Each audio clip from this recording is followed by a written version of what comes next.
Let's talk about touring, because when's the last time you toured? Before now? Yeah. Well, now they like to be like, oh, the last tour ended and this is a new tour. But Yeah. the last show I did was literally a year ago, which is Okay. not That's not that long not ago. that long, no. But you're touring in a different way now. Correct. How's it feeling? It's feeling really good, actually. Is it? It's like very similar in a lot of ways, but Yeah. also a very different thing. How's it different? Well, I don't have my brother. Yeah. And I've never done a show without my brother in my life. Yeah. I mean, I've barely performed and sung without my brother, like Yeah. ever.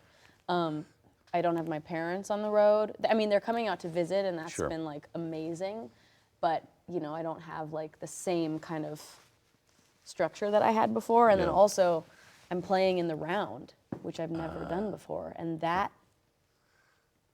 I guess surprisingly to me, I guess it shouldn't be so surprising, but it is a completely different experience for me. Like, completely different. I don't know. How does it feel different? It's like, well, I'm never really off stage. I'm Yeah. kind of always, like, I can't turn around and then feel like I'm not there. Looking at somebody, yeah. Yeah, so. There is a funny thing, when you turn around, you can pretend the audience is behind you. Yeah. So I can't really feel like that anyone's behind me.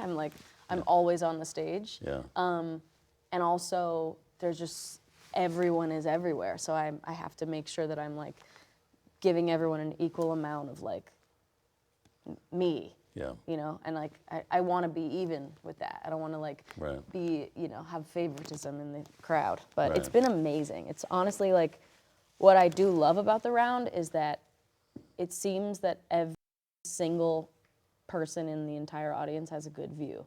Yeah. That's what's really cool about it. Yeah. Did you have to prepare yourself kind of emotionally for going out without your brother?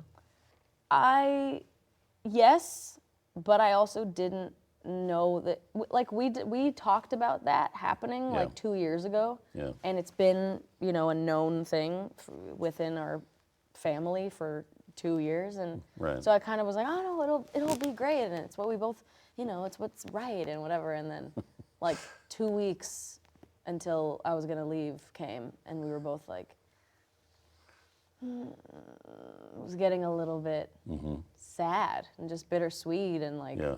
emotional. And then the couple days before I left were just like kind of a mess. But Panic attacks? What would you? just a little choked up Yeah. every time I'd talk about it or think about it. And Phineas was so sweet about it, and he was like, this is the way it is right now, but like, if you ever need me, I will get on a plane as Right. soon as you want, which is really sweet. That's a good brother. And then he also like, it's like they're not on tour with me, but like, he immediately came to Newark and played that show with me, Yeah. and my parents were there, and then we were all in New York, and he played all 3 shows there. So it's been amazing, Yeah. really.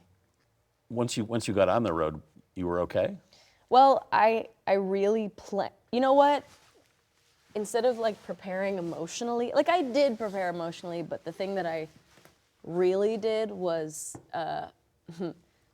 planned to not be lonely. Like Yeah. I was like, okay, taking my best friends as my openers, Yeah. hiring a couple of my best friends as my backup singers, Yeah. hiring more band members, Yeah. bringing another of my best friends to work on tour, bring my mom out, bring my dad out Right. make sure we're going to the park, make sure we're playing games, make sure we're, Yeah. getting food, going out, going on walks. Like that's the thing that I really planned. And also like, tour has been such a depressive experience in my life so much, and I really... In the past, and Yeah. I just didn't want to... I was like, I've said this before, but I had like a realization where I was like, oh, this isn't just like a temporary thing that I have to suffer through. Like, I can make this enjoyable. Yeah. It should be enjoyable. And it's also like, I love doing the show so much Yeah. that I shouldn't have to just be miserable up until the show. It should be like, the whole day is, obviously it's like travel and it's tiring and it's gruesome, but Yeah. it's fun. Well, if you have the show itself to look forward to, that's a big thing. Yes, You like being out there. I do. Yeah. And you don't have any stage fright about going out there or anything No. like that? No. No. No. Yeah, no, not at all. I feel like... How do you feel when you're out there? I feel I feel different on different nights. Yeah. I feel, well, the way that my show starts, like this specific tour, I'll just talk about this one because that's the one that I'm on and the one I just started. But the way that the show starts is there's this big intro that, I have this big cube in the middle of the stage and it lights up and then it pulses and then it raises up and, spoiler alert, I'm in the cube, but you can't see me. Right. But what's really interesting, and nobody really knows this because they can't see the other side, but the cube is a bunch of like screen walls, and they're white. And so on the outside, it's like a super bright white screen. Yeah. But on the inside, they're not a screen, and I can see fully through them. But I'm not lit up at all, so they can't see me. But I can literally see everybody so well from inside this box. It's a very crazy. It's like, it feels like I'm wearing an invisibility cloak. Like and I'm up there, right there for like an entire minute before they can see me. Yeah. So I'm just looking around and staring at people. And so it's a little bit surreal by the time they can see me because I've been able to see them for a couple minutes. That's a luxury you don't have most of the time. No, that's true.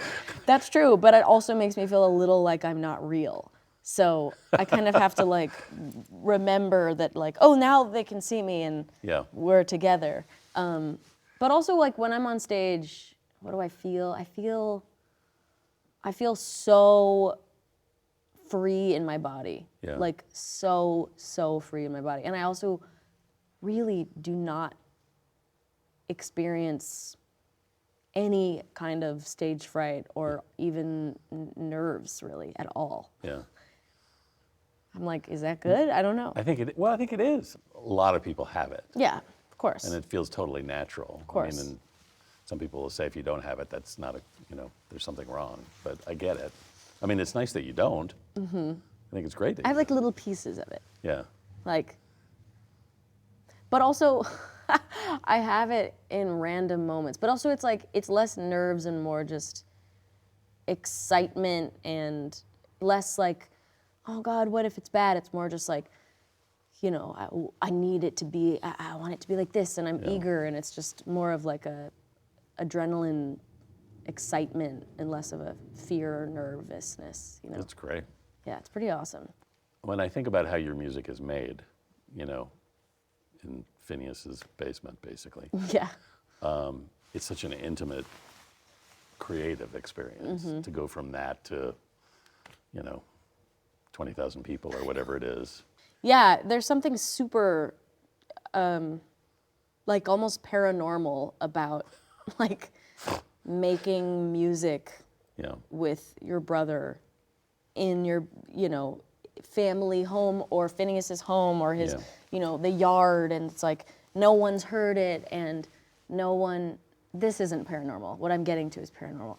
But like, no one's heard it except maybe your friend or your mom or, and it's this like intimate, it's like, writing something in your notes that's like some feeling of yours or journaling or whatever. And then you put it out in the world and people connect to it. And then aside from connecting to it, the fact that they just know it at all, can hear it, are listening to it, is so weird and insane. But at the same time, you kind of have no proof that that's happening until you're on stage. Yeah. And like the first show of this tour was in Quebec City. And I started singing The Greatest, which is like one of my favorite songs that Phineas and I have written, and just a song that I just feel really proud of and love. Yeah. And also isn't a big song. Right. And I like started playing it and got to the pre-chorus and like took one of my in-ears out and I like looked around the room and I could just hear, 25,000 people, humans, singing along to this song that until that moment was just like this private, intimate, personal, scary, vulnerable thing for me. Yeah. And then you hear it with thousands of people singing it, and it's just like the most amazing form of connection that I know. Yeah. I want to talk to you about voice because you've talked a lot about using your voice on this record. And I read something that you said a while back, or maybe it was just sort of in the run-up to the release of this, about at least how until recently you really didn't identify as a singer, Right. which I find surprising.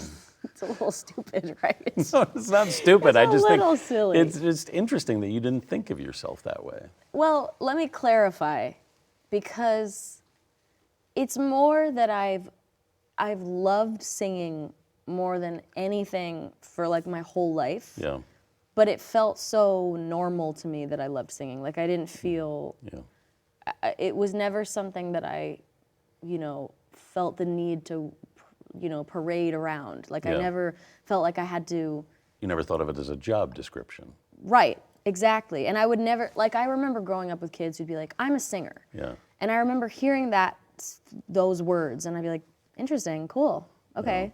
And I just never wanted to, I never like, singing was never my personality. Like, Yeah. you know how like singing is some little kid's personality and that's Yeah. like all they want to do? yeah, For me, it was this like, and it might sound like pick me of me or whatever, but like it really was just this special thing that was mine. And like people didn't really know I even cared about singing. It was just like something that was special to me. yeah, And also, to me, it felt like an obvious, like it was like, I was like, duh, of course I love singing. It's like my favorite thing in the world. So anything that I would talk about loving, I can promise you I didn't love it as much as I love singing.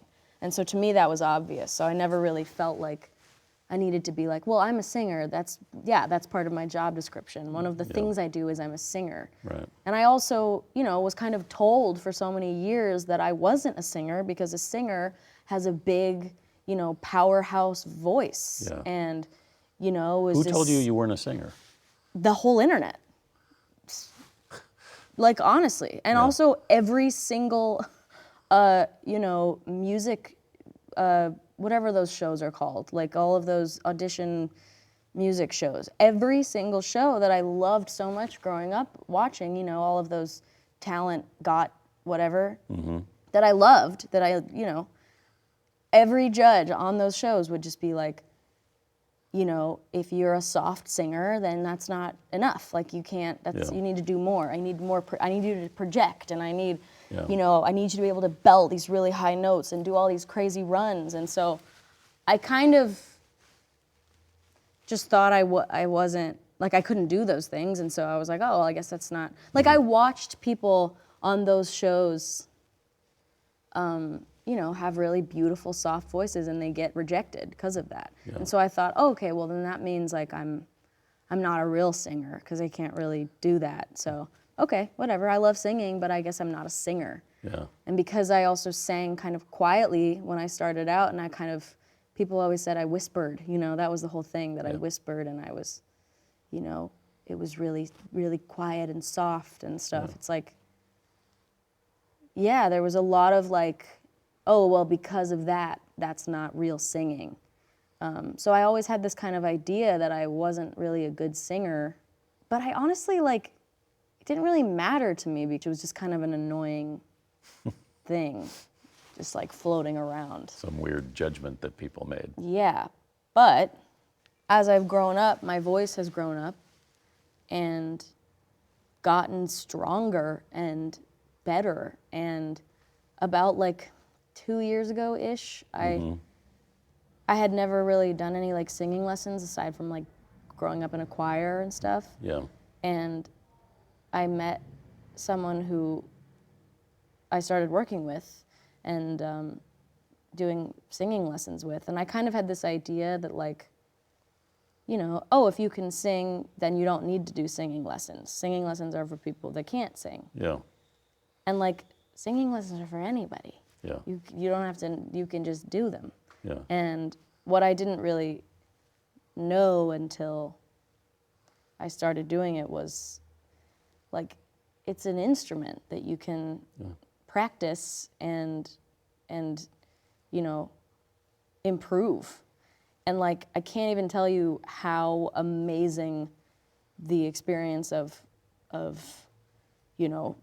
working on my instrument has been. right. And that being my voice. It's like, I've never felt so connected to myself and more, like now I believe in myself. So you thought singing was yours. It was very purely you. Yeah. I thought that doing a singing lesson would mean that I'm not a singer or like I can't sing somehow. Yeah. I thought it was like I remember my mom would be like, you should do singing lessons. And I'd be like, why? I'm not a singer. Like I don't, Yeah. why would I, Yeah. what would I be doing that for? What am I working on? Yeah. And because it was this like precious thing of mine. It's kind of like when you love a show, like a TV show so much, and then somebody else is like, I love that show, and you're like, okay, leave me alone about it. That's my show. Yeah, You know, not you the way kind I of- do, you don't. Yeah, you don't know it the way that I know it, Yeah. and I think that's kind of how I felt about it. I don't know, but like you have to think about like the greatest, you know, the most talented people at the thing that you like doing take lessons. They have a teacher, you know. The greatest, you know, tennis players all have coaches. Yeah. You know, every athlete has a coach. Yeah. The best in the world. You don't just like get good and then you just stop. It's just not how it works. And I don't think I really understood that or like could allow that to happen. And I also have always been scared of being bad at stuff. Yeah. And because of my kind of insecurity of like, well, I'm not a big singer, so I'm not a good singer, I was worried that a singing teacher would just tell me I wasn't a good singer. Yeah. And that's not true. It's I guess there's a fear that you're going to give something up. Yeah. Or it's going to change you. Yeah. Yeah. But instead it's empowering. Yeah. It's amazing. It's like the greatest thing I've ever gotten to do. Yeah. What's great about it for you? I mean, it's like growing. It's growth. Yeah. It's- Have you found some part of yourself you didn't even know was there? Yeah. Yeah. Oh yeah. I mean, my voice. Like I can't tell you how much, like how many results I've seen. Yeah. Like I didn't know that was gonna happen. I didn't know that was possible. I thought like, this is the voice that I have and it is the way it is, Yeah. you know? And Yeah. I'll never be able to do a run like that. I'll never be able to belt that note. I'll never have this range and I'll never, you know, sing this low of a note or, it's just not true. Like, it's just not. And it's like, I can't express how gratifying and satisfying and fulfilling it has been Yeah. to like learn these things about my own voice that's in my body that I didn't even know I was capable of. It's liberating. It's so liberating. Yeah. Ugh, and it's just fun. It just feels good. And it's also like, it can be emotional. Like it makes you get out of your, it's like it pushes you out of your comfort zone, which is Right. always scary, obviously. Yeah. And, you know, sometimes it can make you cry. Like I've had sessions where I'm like, you know, singing something that just doesn't, is just a little bit scary and not in my comforting blanket world. Yeah. And once you do it, it's like, it feels like liberating. Yeah. Well, you open up a whole world of possibilities. I know. It's amazing. Yeah. When you started making this record, were you already taking vocal lessons? Barely. Barely. Barely. Like Yeah. a little bit. Because you reached on this record in ways that you hadn't before. And I wouldn't have been able to had it not been for the lessons that I then started to take during Yeah. the making of it. Yeah. Yeah. That's really cool. I know. It's really cool. And it's even crazier, like, you know, the album is really, really fresh for me, and Yeah. it feels still like we just made it, because we did. Yeah. But, like, you know, I last night performed a couple of the songs acoustic with my brother for this event, and, like, even now, you know, a half a year later, and, like, my voice is just a completely new, I just have all these new choices that I can make. And Right. I'm singing these songs that when I was recording them were the hardest songs I'd ever recorded, and I couldn't hit the notes and I couldn't do it, and I was stressed out and, you know, scared, and now I hit them like it's nothing, and I can change them and I can play with them, and it's like, Yeah. God, it's amazing. Like, learning is so amazing. I cannot stress enough how incredible it feels to learn. Yeah. And it's also like, I just suffer from just being so worried about being bad at stuff, and I'm like, you know, I think I have that thing that a lot of people have, where you don't want to try something new because you don't want to be bad at it. Yeah. And it's like, yeah, Why but then you get why better. why do you think you have that? Why do I think I have Where does that come from? I think it comes from, in my experience, Yeah. a few things. The first thing that comes to my mind is like being the only girl in a sport, in a league, like that. Oh my God. I saw a post last night that was like, here's a video. It was like an amazing video of like a little girl skateboarding with a bunch of boys, and I was like, wow, that's amazing. But the caption was like, see, just proves that like kids don't see gender or age. And I was like, what are you talking about? Yeah. Like being a young girl, an athletic young girl, Yeah. wanting to be in like sports and like Yeah. do different active things was literally like the scariest part of my whole life, like to this day. Like auditioning, trying out for a sport and you're the only girl or whatever is like so scary. And the 12-year-old boys are truly like still the scariest beings in the world to me. Just because I was that kid, and I think I've always been afraid of being bad at something, because when you're a girl and you're bad at something once, then all the boys think you're bad at that forever. Yeah. And that's kind of how it felt like being a young girl in like all those classes and stuff, is like if you messed up once, they just never passed you again. Yeah. And I think I always will carry that kind of, okay, well then I have to be really good immediately, Yeah. or I'm never gonna get past the Frisbee or whatever. It's like that's the stuff you end up trying to sort out for the rest of your life. I know, I know. It's like, and hopefully you get close. I also think it just comes from being a competitive person Yeah. and just always being, I've always been the most competitive person since I was a little kid. And Yeah. I think anyone who's competitive wants to be the best at what they do. Yeah. Are you competitive with yourself as well? Yes. I was gonna say, I don't know, but actually, yes, for sure. Yeah. I'm not like toxically competitive, Right. but I'm definitely like, Well, are you, I mean, you're athletically competitive. yeah. Are you artistically competitive? With myself? Yes. Yes, but I would say only when I'm, yeah, I am. But honestly, it's more of like an inspirational thing. I don't Yeah. think it's as much like I have to beat that last thing I did. I think it's more like that thing I did, I feel really good about, and it was really cool. I have to do something equally as cool Yeah. or cooler. It's not like I'm bad now, I was better then, Yeah. or vice versa. Yeah. It's kind of like just taking inspiration from different times. But I definitely, I mean, and it's easy to do this when your whole life is on camera, but I definitely like romanticize different periods of my life and then feel a sort of competitiveness with the period of my life Yeah. in a way, where I like am trying to beat that period of Yeah. my life with this period. I don't know. It's weird. Well, you want it to be as good as it was then. Yes. Yeah. Yeah. That could drive you nuts. Yeah. It does.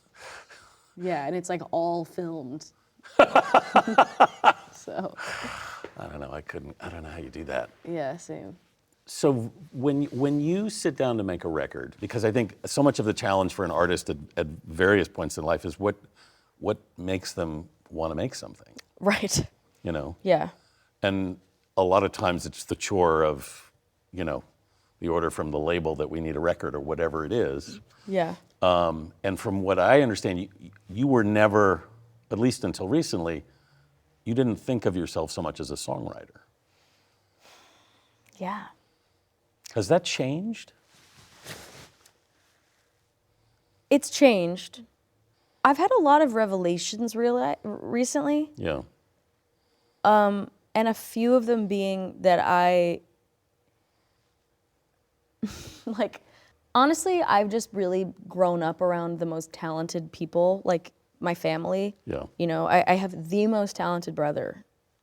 He's the most talented person I know, you know, and like such an incredibly talented mom, incredibly talented dad. And like, that's the kind of thing that is so supported. Like it makes you like strive to be better, but also you're like, whoa, they're really good. Like, what if I can't be that good? But I think it did more good for me than bad. I really feel like I was almost only just inspired by that. Yeah. But I bring this up because, you know, for instance, I just produced a song for a couple of my friends, and it's the first song I've ever produced myself Right. for someone else. And when we like started working on it, I was like, well, just so you guys know, like I'm not really good at producing. Like I don't really know what I'm doing on Logic. And they're like, okay, well, we don't really know either. And then we like opened the session and I'm like, you know, doing all these things. And they were like, what are you talking about? You know, you totally know what you're doing. Yeah. And I think I'm just like, oh, well, I'm just so used to, you know, I've learned from my brother. My brother is so good that I think I'm better than I thought because the better is Phineas. Phineas is better. Yeah. And I think like, you know, the other, like I've always been like, oh, I'm not a very good cook. My mom is the greatest cook in the world. And like the other day I was making dinner and my friend was like, you're a great cook. Yeah. Like you're great at Yeah. this. Yeah. And I think it's like, oh, well, my mom's the best cook I know. So I Yeah. didn't know that.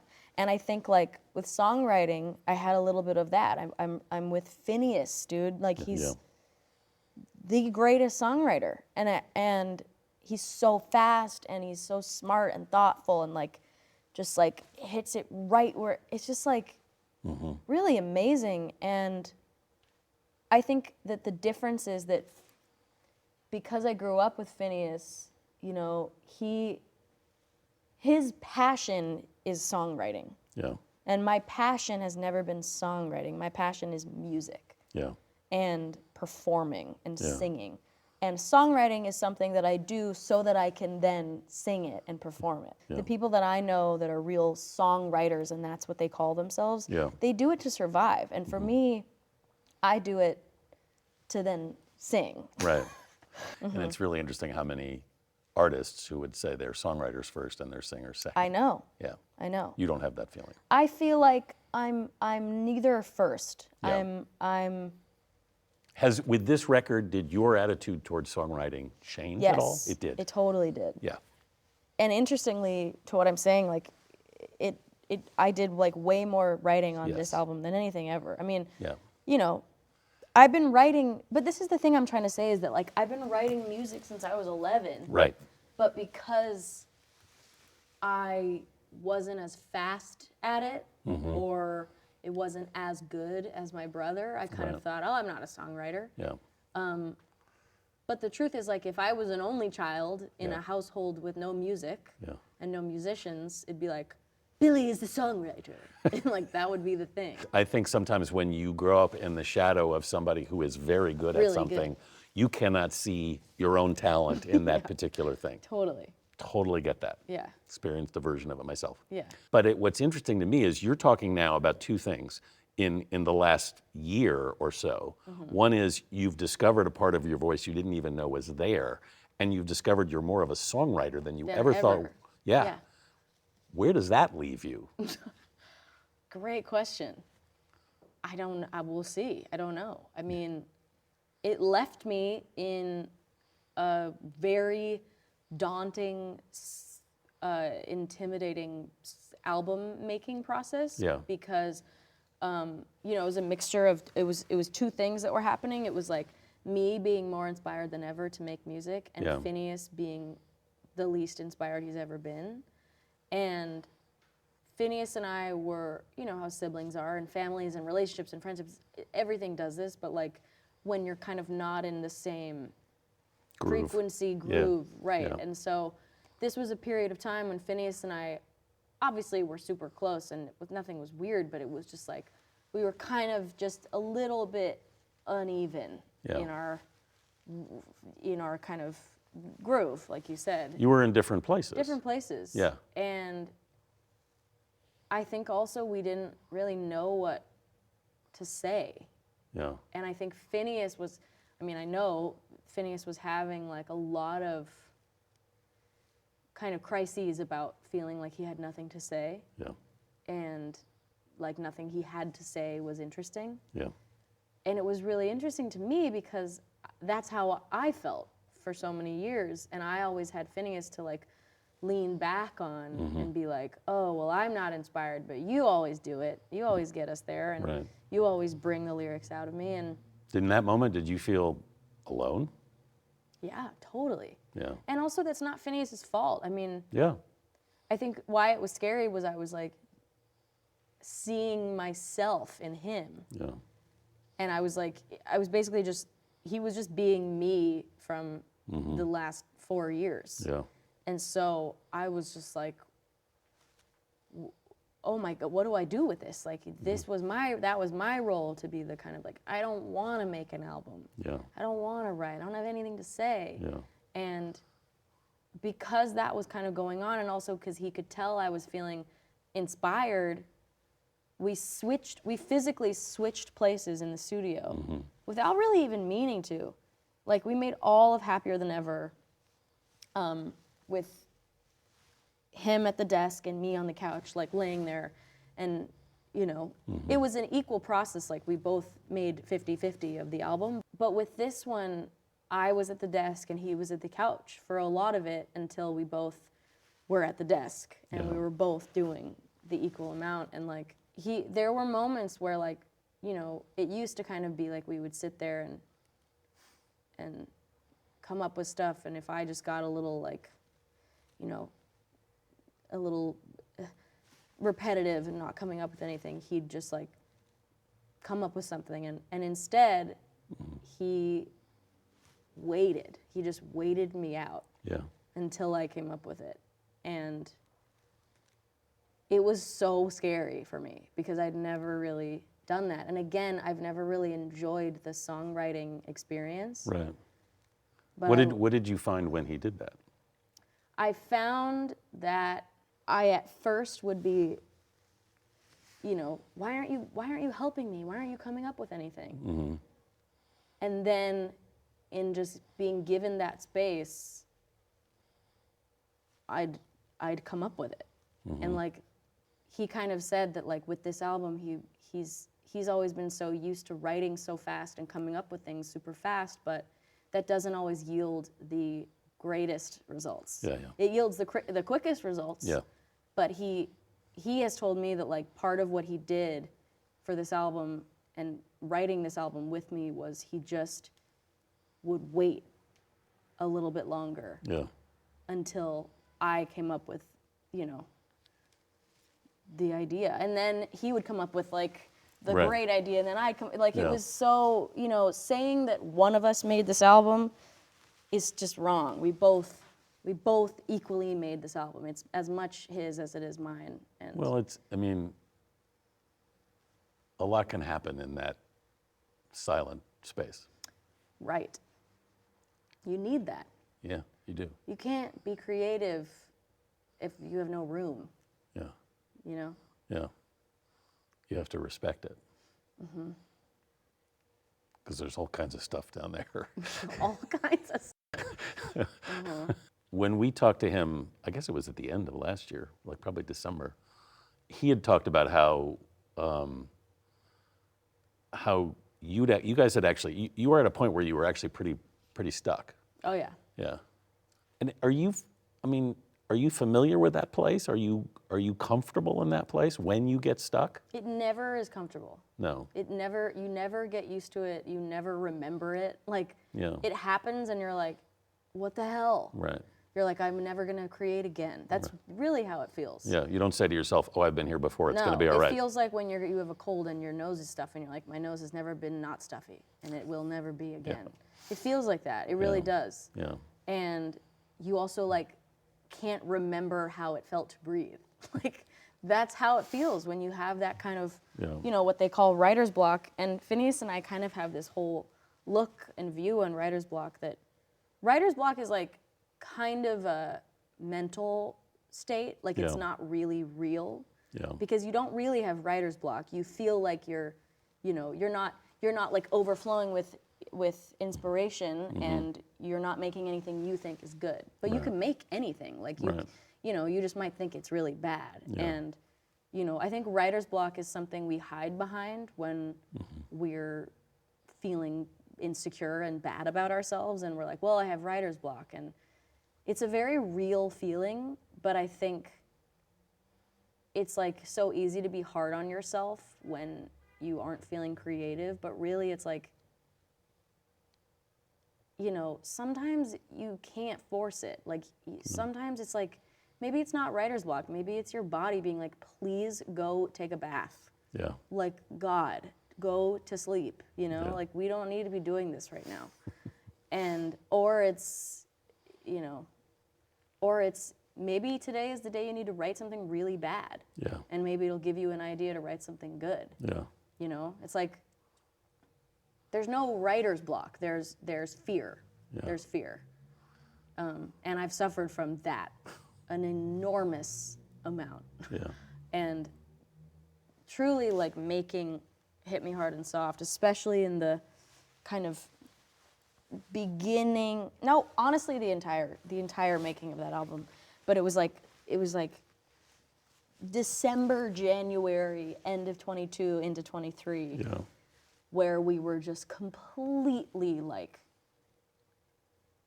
just hopeless. I mean, we were just like, oh, well, we're never gonna Yeah.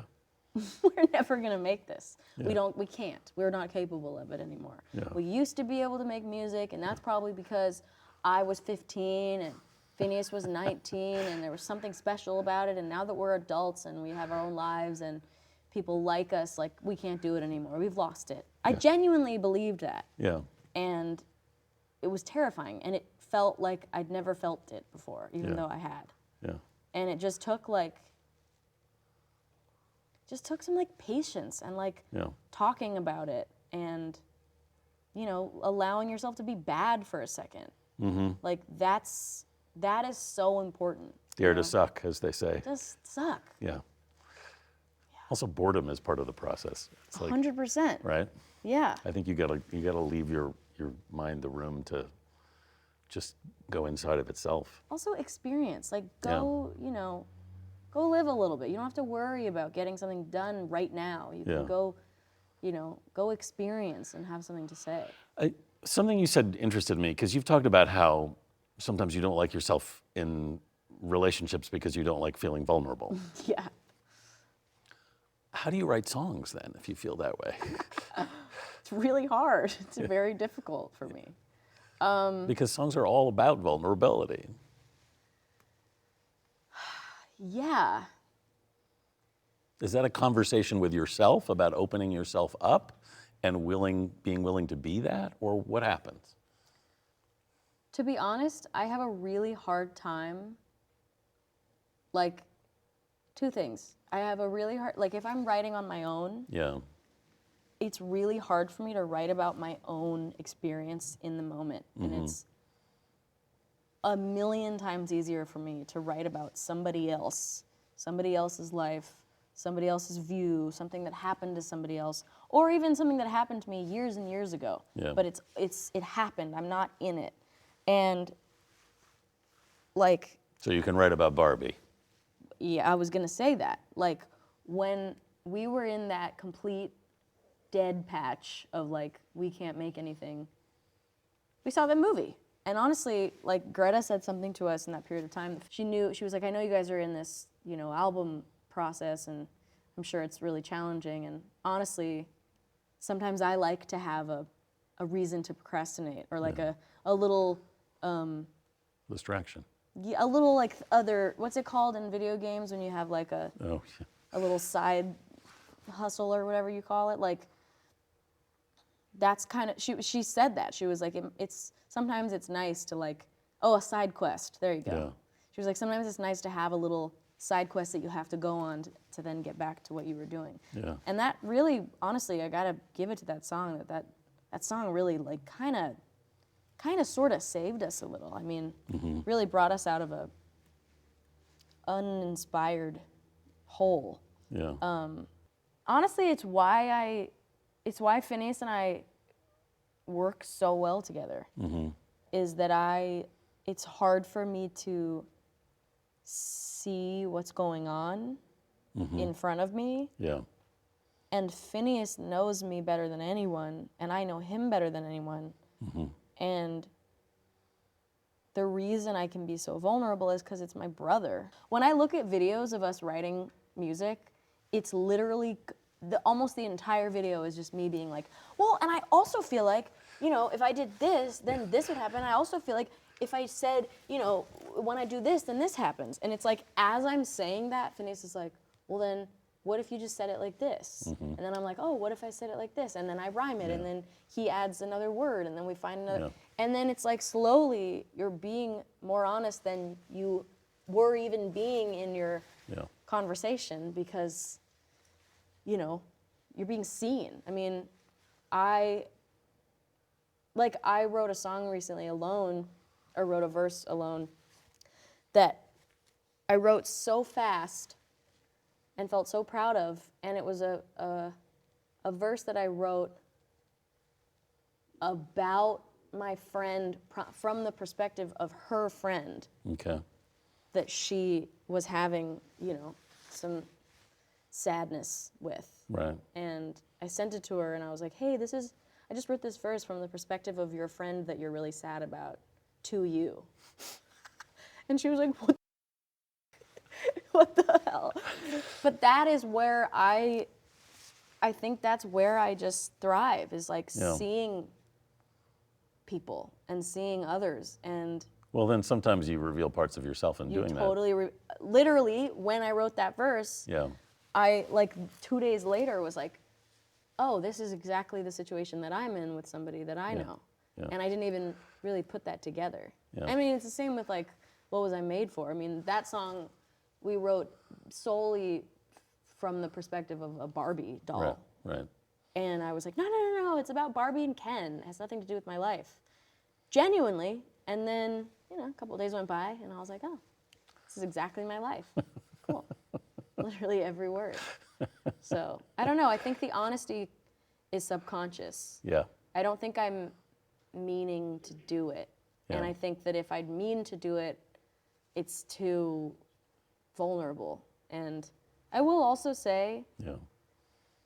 my kind of fears about vulnerability and weakness, it's really weakness. It's less vulnerability, it's more weakness. Yeah.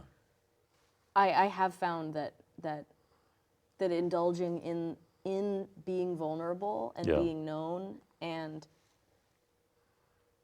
you know, being honest is actually really rewarding. And it's also like,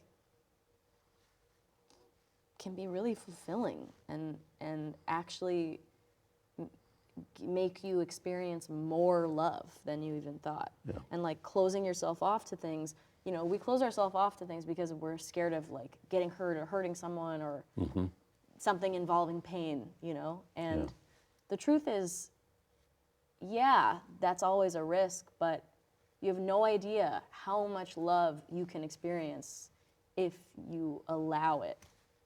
And I've always been had a really weird relationship to weakness and like being seen as weak female.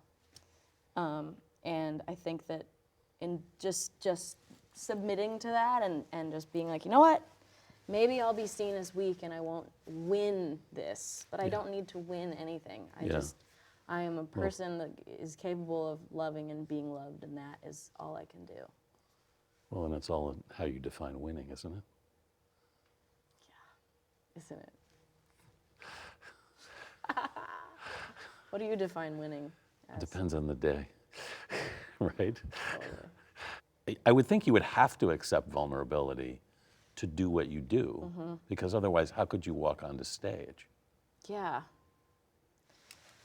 Well, it's kind of complicated for me because I'm actually a very not closed off person. I'm Right. a very open, honest person, and I honestly wish I wasn't as much. Like it bites me in the ass. Like it comes back to haunt me. Yeah. But Oversharing. yeah. Oh.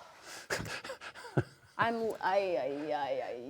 queen of the oversharing, but Well, it's an interesting conflict with you because It's on the one really hand, a conflict. it yeah. is, right? Yeah. Because on the other hand, you give up a lot I in just know. in any conversation. But on the other hand, you don't like to be perceived as weak. I know. But vulnerability, I think vulnerability is like scary because you're worried it's going to make you appear weak, but vulnerability actually proves that you're really strong. Like Yes. being vulnerable is actually a very powerful thing to be. Yes. And it's just complicated to be a person, isn't it? It's a mess. It's a mess, girl. But feels like you're learning that lesson kind of over and over again. Yeah, aren't we all? Yes, forever. Yeah. Let's talk Amelia Perez Okay, with my let's- Ohio accent. Amelia Perez. This is a difficult movie to explain, Yes. which is part of what makes it wonderful. Aside from working with Jacques Audiard, why were you drawn to this role? Why did you want to do this? I found it incredibly compelling. And to be honest, I've never really seen a movie like this before. And knowing that I would obviously have the opportunity to work with Jacques, I thought he would be the only one that could make this the right way. So there was a lot of trust because this could have gone in any direction. We deal with important subject matters in this movie, and it needed to be told in a way that would make sense and would give it justice. And I think he did a good job. Were you a little nervous or even scared going into it? No. Once I met Carla, who is the lead of this movie, she plays Amelia, I felt an immediate relief. I felt like we were in the hands of someone that understood a journey, that understood things that I've never experienced in my life. And she was beautiful and bold and brave, and she just knew what she wanted, and she would give us 150 of her performance, and we would have to meet her there. And I think that made me feel better about what we were making. What was it like for you on a day-to-day basis to shoot this? Like at the end of a shooting day, what were you like? What were you feeling?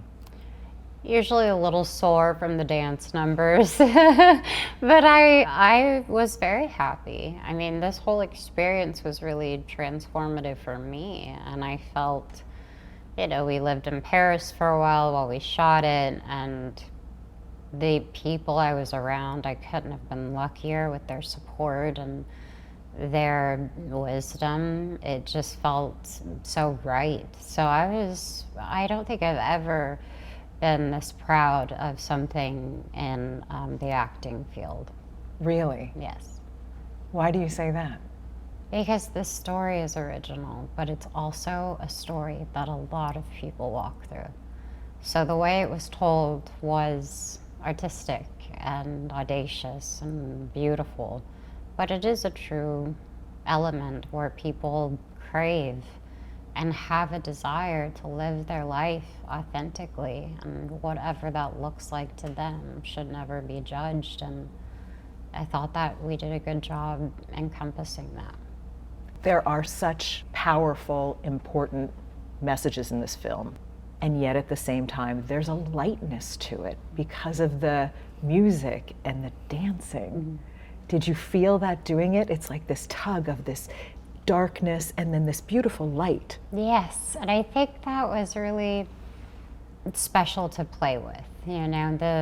There's one song I sing called Mi Camino, and it was actually so therapeutic for me to sing. It's basically in English translated to, if I fall off this hill, it's my hill. If I decide to do this with my life, it's my decision. And embracing womanhood, if you will. And I really appreciated that. Also, when I read the script, my character came across quite harsh in the beginning. Jacques was really wonderful with collaborating with me because I felt like adding a bit of softness to her would help. So there are these moments in the movie where you can take a deep breath and enjoy the ride, and then it brings you right back up to where the stakes are high. There have been a lot of headlines recently about, very enthusiastic headlines about your net worth.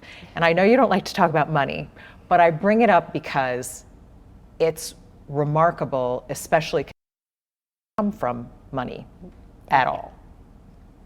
Yes. Is it surreal in a way? I don't know. I'm going to give all this credit to my mom. My mom's never cared about the materialistic of what I do. She's always cared about the art. And to be honest, I'm just grateful that the choices I've made have embraced people, that people have felt seen, and people feel like they can connect to something real and contribute to, if it is rare beauty, to the mental health fund. With every purchase, they buy, a percentage goes to our mental health fund. And I think those are the main key focuses for me. I don't care about anything else. I hope if there's anything anyone can take away is that don't let anyone tell you you can't do something, because that's not how it works. You want a little rejection in order to feel the urge to get to that place where you can say, I can do this. And if anything, that would be a message I would love for people to take away from, because that's all I did. I've had people look at me when I was 11 and said I would never be strong enough to carry my own show, and 3 years later I did Wizards of Waverly Place. So there were times that people told you, oh, you can't do that. Absolutely. Yeah, absolutely. But I felt like the rejection fueled me a bit. Doesn't mean it didn't hurt, but it did fuel me in a way, and I tried to just think to myself, well, maybe just that one person thinks that. There has to be other people that see something that I know I could do. Did that happen time and time again? You mentioned when you were 11, people said, oh, you can't have your own show. Mm-hmm. Did that happen in other times in your life where people said, oh, you can't? It's not necessarily as harsh anymore, but, I'll be honest with you, the element of, and I hate using this word, but of fame sometimes has blocked me from things that I really desire to do. Not so much anymore, but what I mean by that is directors may not be able to separate who I am versus this is a character I'm willing to transform to be, and I will give it my all. So do you feel like maybe you lost out on certain parts because of the fame? No, because my mom always told me ever since I was younger, when anyone would tell me no or I didn't get the part, she would always say to me, that wasn't for you. That was for someone else, and you should be happy for them, because one day it will be for you. And eventually that happened for me, and I carry that with me to this day. If it's not for me, it's not for me. It sounds like, just reading about your childhood, that you and your mom were a dynamic duo. Yeah. But you struggled. Mm-hmm. Do you remember the times when it was tough to make ends meet, to put food on the table? Of course. My mom worked multiple jobs. She also was finishing high school when she was having me. There was a lot of different elements that came into our life that were complicated, but I don't think either one of us would go back and change a thing. I think the moments that have happened will stay with me forever. But when I'm doing something great today, it just makes me more thankful for the lessons that my mother taught me. And it's kept me sane through this insane industry. What's kept you sane? The truth, which is I'm not bigger, I'm not better, I'm not smaller than anyone. We are all people. We all feel.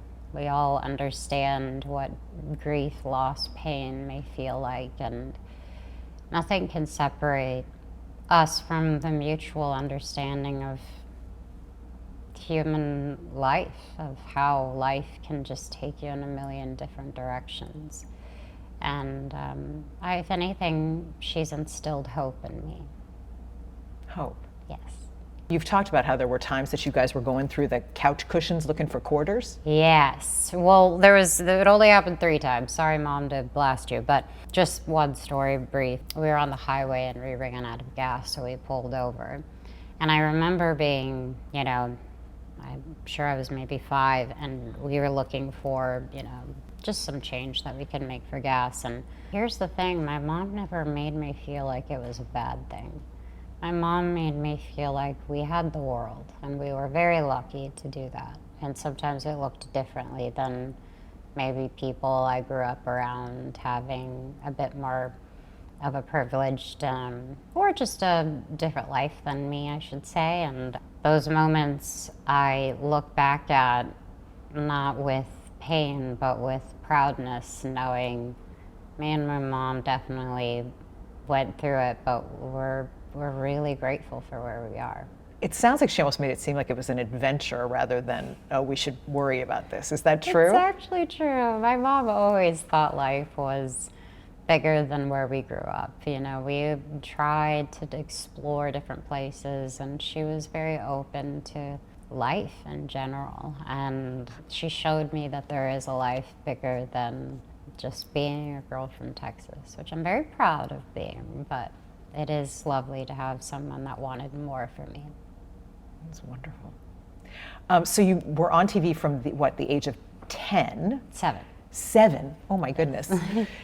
Can you even explain what it's like to have the eyes of the world on you from the time you're 7 years old? I don't think I really thought about much of the opinion of others until I was older. There's an innocence about children that I admire, in the sense of my little sister is completely enjoying every aspect of her life, and not one person's comment can affect what she feels. Now she doesn't have to deal with it on the scale that I do, but she inspires me, and she's 11. It wasn't until I was older that I realized people started to hurt my feelings, and sometimes I could believe it. And then I'd say over the past few years, it's not necessarily that it bothers me, it's more so the injustice of what people in society expect out of women. And I think for myself, speaking personally, there is never going to be a time where I won't stand up for women or any community that I believe in. I don't care if people think that, maybe that's, oh, why'd she comment or why'd she say something? I don't really care, because for me it's my voice, and I will use it however I please. Was there a moment when you said, you know what, I'm not going to care about what people think or what people say about me? I think I feel that way now. I think it's more just an injustice of what we have to experience as women, and it's very complex and, could be difficult, and fortunately it might be more difficult. And I think for myself, I really have to take breaks. I think that's what's necessary, taking breaks from social media completely. Honest to God, I don't know the last time I've really Googled. It's just social media can be a very dangerous place, because anything you can just see in a blink of an eye.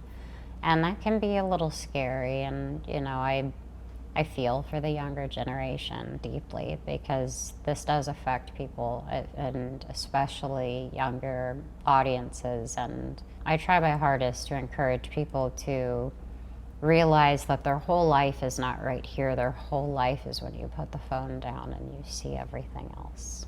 That's so important for you to say, because you have a huge following on social media, and yet you're saying, this is not it, folks. No.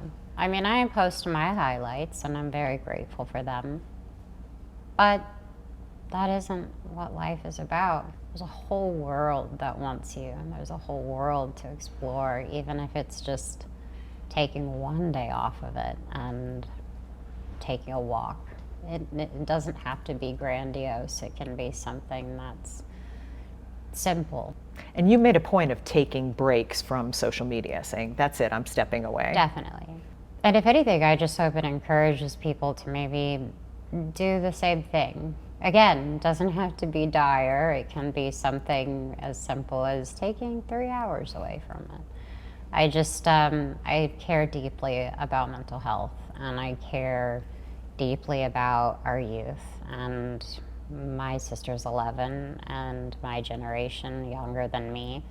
And sometimes I want to encourage people to understand that life is beautiful, and all of the words are just words. But it does, it worries me that I think so many young children, do have to face a lot of harsh things. It makes sense that it worries you since you're so involved in mental health. Yes. If you can talk a little bit about that journey. You released this documentary, My Mind and Me, which I think should be required viewing for people, especially journalists, actually. Thank you. But everybody. But you are powerfully vulnerable in that movie. Were you nervous about sharing that with the world? A little bit. Yeah. I think I was nervous only because I didn't know if it was the right move. Maybe people would judge me, people would think I was crazy, people wouldn't understand me. All of those questions raise and pop in your head. And once I released it, it felt like a huge relief, because I am a firm believer that one of the strongest things you can do is be vulnerable. And that doesn't mean you have to, pour your heart out to everyone. But I made that choice because I knew I wasn't the only one that felt that way. And if my world was already out there for everyone to see, I'd like to tell my part of the story. And I'm very proud of that. Now, what I do want to say is that that was a time period in my life of 6 years. I am beyond thrilled and happy that I still have my day, but I feel more in control of where I'm headed and my feelings towards just life. And I think it's safe to say, I am the happiest I've definitely been, but also equally it's a journey, and I'm enjoying it. And I definitely say your 30s are fun because you gotta care a little less about things. You say you're happiest now? Why is that? I'm so grateful for my family and their health and their safety. And to add on that, it's a dream what I'm doing. I'm not good with, compliments, but small things make me the happiest. Like being able to do a reboot of Wizards of Waverly Place, which was the show I was on when I was a kid. Those are the moments that make me proud, and they make me happy. And then obviously in my personal life, I surround myself with really beautiful, wonderful people. And it doesn't mean it's a lot of people. It can be a handful, but they make me feel seen, and they make me feel accepted. That's beautiful. I want to talk about your television success for a moment. Only Murders has done incredibly well. How has working with Martin Short and Steve Martin changed how you look at the world? In every way. These men, Steve and Marty, have been working longer than I've been alive, but they are the first ones to be on set. They are on time, they are professional, they are class acts. Their humor isn't harsh and crude, it's smart and wise. They take time to ask everyone they run into how their day is. And on top of it, they think everything through. They're also in a point in their life where their perspective actually means a lot. Little things I worry about from, oh gosh, I wish I didn't say that one time and something. And they simplify things for me. There's nothing specific that they have said to me. It's simply by how they are. They are wonderful people, and they care deeply about what they do. And they've helped me grow up in a lot of ways. And, you know, it's been 4 years that these guys have become my friends and allies and people I can ask advice from. I couldn't be more grateful to work with them. Do they give you advice on things like relationships? Yeah, but they're also very casual. You know, their advice is almost simplified in a way where you think, oh yeah, I should have thought of that. You know, like overthinking situations or sending a message or thinking this, and they'll just remind me for 5 seconds. They'll just say, it's just a text. It's okay. Nothing's gonna happen. And I'm like, oh, you're right. This is normal, and what I'm feeling is normal. So they're always there for me. That's great. Kind of the wisdom of perspective. Yes, and I appreciate it. You talked a bit about your personal life, so I'm just going to ask a tiny bit about Sure. People's, one of the sexiest men alive in Yeah, People magazine. that's my man. What'd you think when you heard that? You know, it was very charming. I think for me, I am beyond proud to know that there is someone in the world that deeply cares about every tiny detail about who I am. And to have someone support me, encourage me, inspire me, and motivate me, it brings me a joy. And more than anything, he's just my best friend. And I'm really, really lucky. So, yeah. When you talk about details, I work with my husband, and he, when I was pregnant, would make me In-N-Out burgers. We lived in New York City, and so he did the imitation In-N-Out burgers because we couldn't get them in New York. Good. When Benny was talking about how he makes you homemade Taco Bell, Yeah. is that not the most romantic? I'm sorry. Is it romantic? Yes. Talk about the He- details. He is very, very sweet. I think for me, he makes, it's almost like he'll just make me these treats because it gives him joy. And, you know, of course, Mexican pizza and Taco Bell is one of my favorites. But, you know, it's also nice to have someone that can, you know, cook and teach me. And it's just, it's been the best. You have all this incredible singing success, hit after hit after hit, and yet I heard you fairly recently tell someone, oh, I don't think I'm the best singer. Yeah, that's true. You don't, what do you mean? I think that I'm great at storytelling. I think ballads are my strong point, and I think it's important to understand where my strong points are and to, you know, develop a skill in a way where I'm still learning about my voice. My voice changes, but I truly believe that I can convey a story through my voice, and I'm very proud of it. It doesn't necessarily define anyone as a better singer or a worse singer than me. I don't view it that way. I think everyone has their strengths, and I'm a huge fan of following all of like the powerful women in music who have their own individual style. And I would just say that I have my own style as well. But I think that was simply said not in a negative way. It was just more, this is where I feel I'm best at, and that's okay. What does songwriting do for you?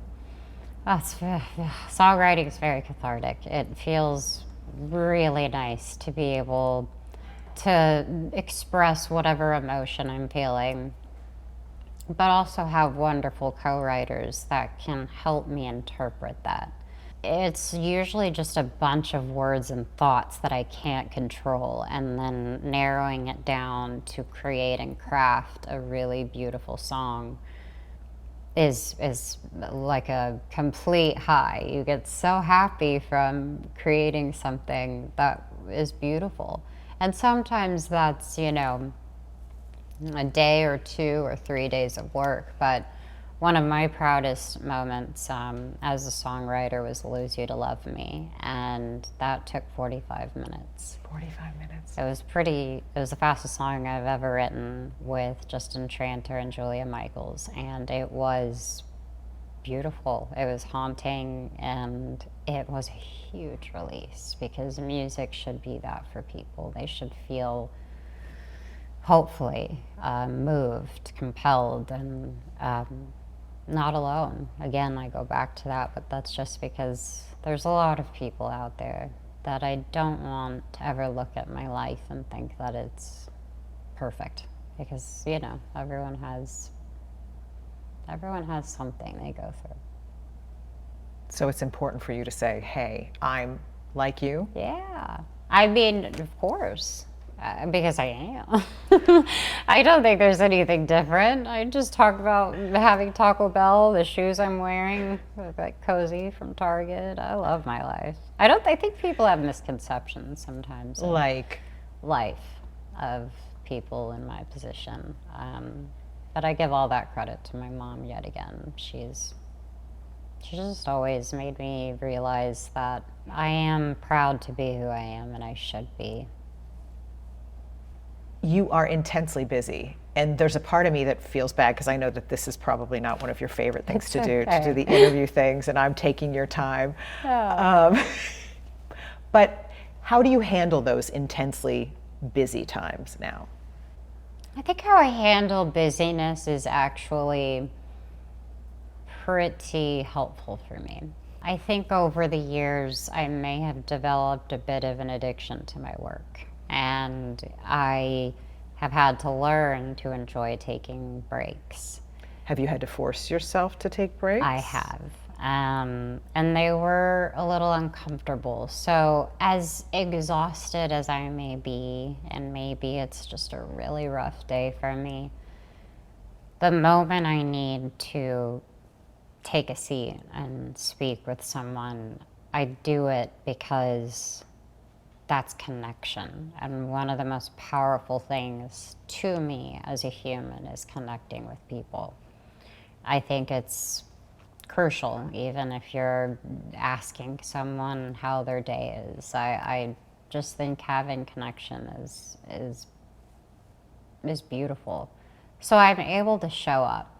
I'm able to do my part, and I respect you. I respect others who have a job to do, and I would want nothing more than to give you my attention and to give you everything that I have. And then when you say cut, I go back downstairs and sleep.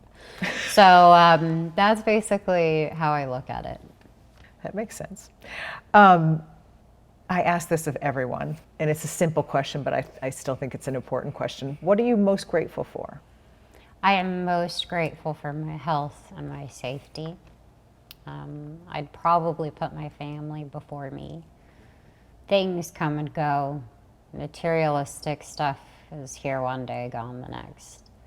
But the most important thing in the world to me is making sure that the people I love, and that doesn't have to be my family, it can be many people I don't even know.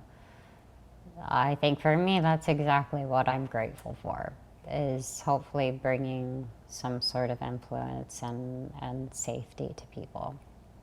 That was my next question, is out of all the things you've done, can you center on one that you're most proud of? I'm most proud of my consistency. And what I mean by that is that I feel I've always, just no matter how uncomfortable growing pains are, I have always tried, no matter, what anyone thinks. I have always tried to do my best. And even at my worst moments, dealing with things I happen to deal with, I always do what I can. And I think I'm very proud of the fact that I've been working this long, but I'm no different than the girl that I feel like I grew up to be.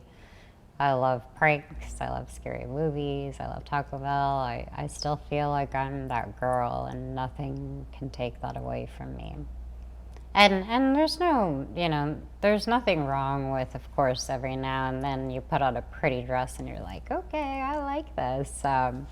So I'm not, simply saying that's the only thing, but I think I'm definitely proud of my connection with my specific, community. It's interesting that you say, you're still that girl. Yeah. And I was thinking about Wizards of Waverly Place and the sequel, and how you fully have embraced your Disney side, your Disney years. Yeah. Not every kid who came from Disney has done that. Why do you think you're so comfortable with it? I think everybody has their own journey. And I think that I completely respect and understand how overwhelming it can be to be on something that is, pretty, it's a big platform, I should say. And when you're younger, I'm not going to lie, when I hit 18, I thought, okay, well, I'm desperate to do something different. I'm excited to maybe not be always associated with it. However, it never meant I was upset with what it gave me. I think that I couldn't have asked for a better upbringing than being on that set. And that was because all of those people knew me before anything happened, and they loved me unconditionally. They taught me so much about comedy and life and family, and I will always be grateful for that. But of course, there was a period in my life that I think it wasn't that I was upset with Disney, it was just the misconception of that's all I could do. And then once I realized that I can break those barriers, and I've tried my whole career to do that, why wouldn't I honor something that gave me all of this in the beginning? And it brings me so much joy to be able to bring it back to a whole new audience, but also, give a little shout out to, the crowd that grew up with me. Health-wise, you shared with the world that you have lupus, Yes. that you had a kidney transplant. Yes. Is that something that you deal with on a daily basis? How does that affect you day to day? I am very fortunate. At the moment, my lupus is in remission. I'm very grateful for that. However, I tend to get very tired easily. Sometimes my mind is thinking faster than my body, so once it catches up, I think understanding that it's okay to be a little bit more protective of my, time alone, even when it's just silence. I appreciate that. I think whenever I think about my lupus, it's something that I'll forever have. It affected every part of me, and I am, beyond humbled by the doctors and so many specialists that I was able to see, and what I would want the whole world to have, which is a true blessing. And they were helpful, and now it's in remission, and I'm very grateful. But it doesn't mean, it's not gonna come back. It's just something I live with, and I'm okay with that. It's a good way to look at it. Yeah. Yeah. Going back to Emilia Perez, you talked about the singing and dancing scenes a little bit, but I'm wondering, just giving your background for the singing and dancing scenes, were you thinking, I got this? No. No. No, simply because it was a choice. I could not be the pop singer. It wasn't, that wouldn't have made sense to the story to me. And I had never quite, frankly, danced in a manner that was interpretive and aggressive and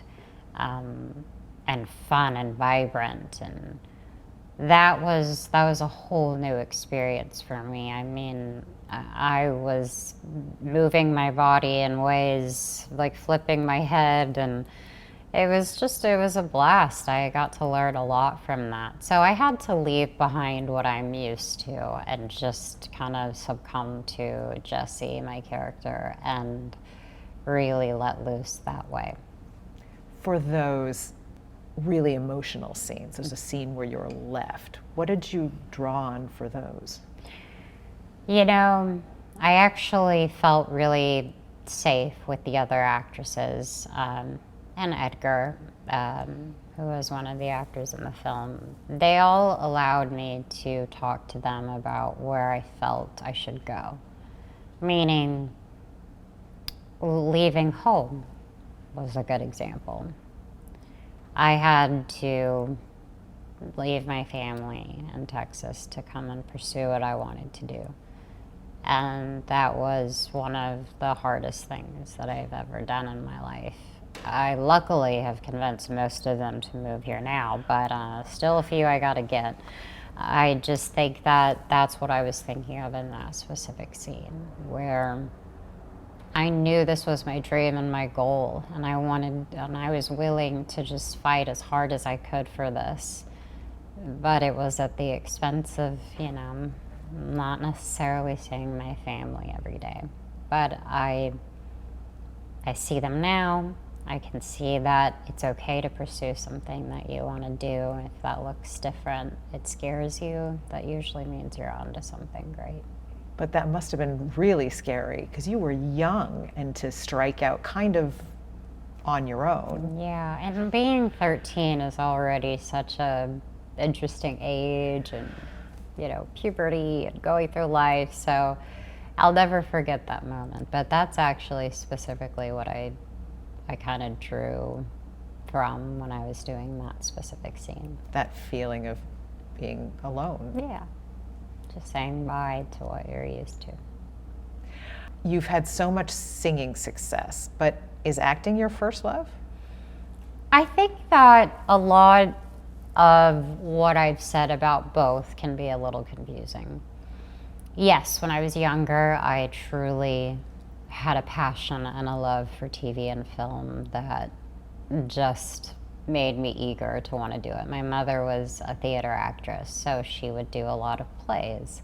I never got the experience of going to a lot of, shows growing up, but watching her was everything to me. And I think that's when I got the bug. It was never her pushing me to say, don't you want to do this? It was, if anything, it was her going, are you sure you want to do this? But I loved it. But music became something that was just a part of me. It was a way of expression. It was a way for me to stay above water sometimes when I felt like, okay, I'm losing out on maybe a few acting opportunities, but being able to tell my story from Who Says the Heart Wants What It Wants to Lose You to Love Me, I'll never regret those moments in time. So I think it's a little confusing. And You're allowed to love both. I am allowed to love both. And I think when I take breaks from one or the other, people can maybe misconstrue that as me not caring about it. But I love both deeply, and I think there's always time for each of them in the right moment, and that's what I'm figuring out. You talked in the documentary, and I've heard you say this before, that for so long other people told your story, and you want to be able to tell your own story. Right. So it's hard to sum it up in a few words. Sure. But if you could, what is the Selena Gomez story?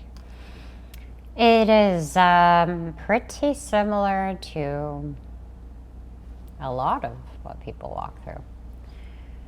It's like kind of a hard question because you're right, it is weird to sum it up, but I think that for myself personally, I want to live my life authentically.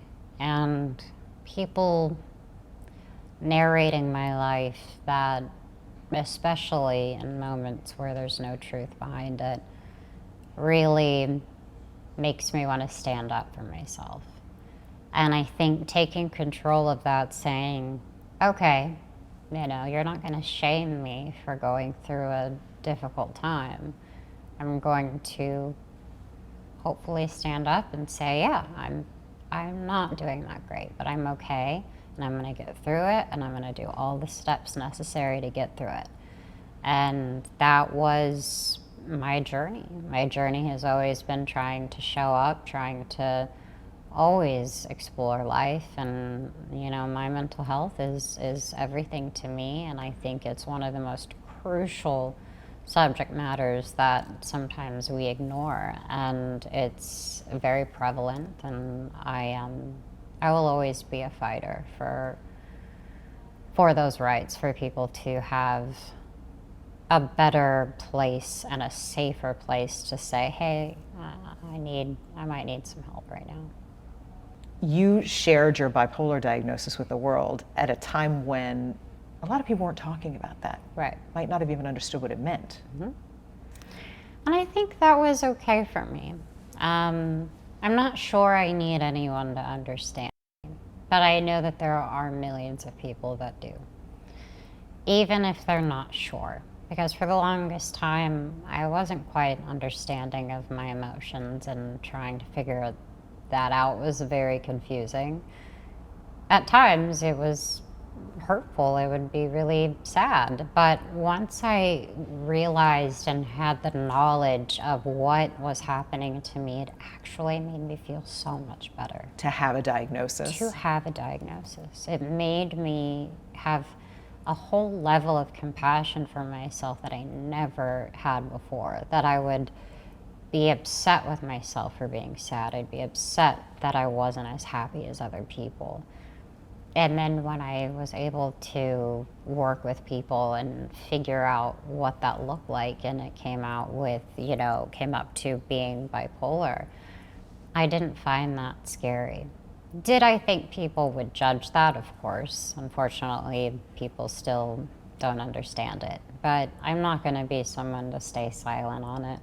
I'm going to always be someone that is proud of doing everything I can to make sure, especially a younger generation and mine, they're going to pave the way for the future. And this is something they care about. And if we miss this opportunity, it could be detrimental. These kids need our help. And I will do everything I can to always be vocal about this and care about it. And the truth is, while some people might not have understood, Yeah. I mean, the reaction in general has been overwhelmingly positive, hasn't it? Sure, maybe. Maybe. It's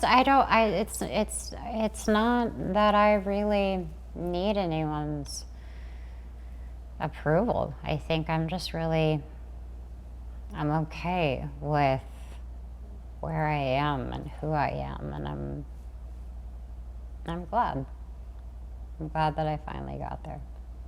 Anything else you want to say while we're Just sitting? thank you for being amazing. Thank you.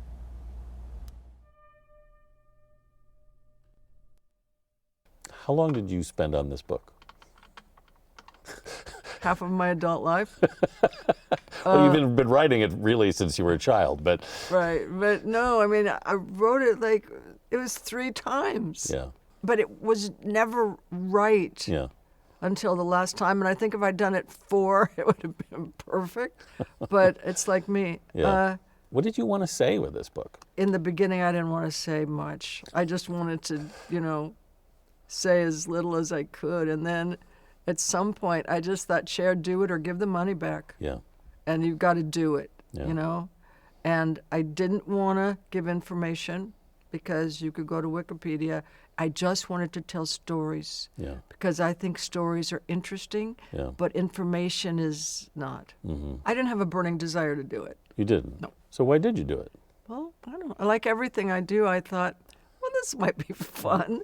This could be, this could be interesting. That didn't turn out to be right. Well, no, Yeah. it was work, and it wasn't hard to bring up the things, the stories, the Yeah. accounts of my life.